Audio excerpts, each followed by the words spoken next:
আজকে হচ্ছে দেশি কচুরলতি। কচুরলতি অবশ্যই আমার খুব ফেভারিট একটা খাবার। সেখানে শুটকি, আরও চিংড়ি শুটকি, চিংড়ি শুটকি দিয়ে সাথে হচ্ছে আপনার আচার, সব মিলে একটা অন্যরকম একটা এটা মজা হবে মনে করি। মানে এটা খুব স্বাদ হবে বলে আমি মনে করি, কারণ কচুরলতিটা আসলে আমার খুব পছন্দের একটা খাবার।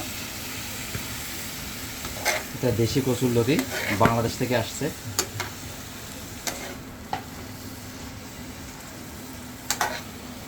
কচুরলতিটা কিন্তু এটা এখন যেরকম দেখা যাচ্ছে, এখন মনে হচ্ছে যে এটা দেখতে অন্যরকম, বাট রান্না করার পর এটা স্বাদ এবং দেখাটা আসলেই চমৎকার, আসলেই চমৎকার।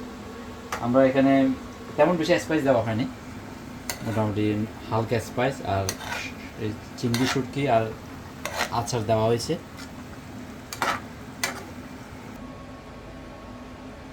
অলরেডি কচুরলতি দেখেন কি চমৎকার দেখতে, কি এটা ডেফিনেটলি ভালো স্বাদ হবে, খুব মজা করে খাওয়া যাবে। এখন ধনিয়া পাতা দেওয়া হচ্ছে, মোটামুটি শেষ।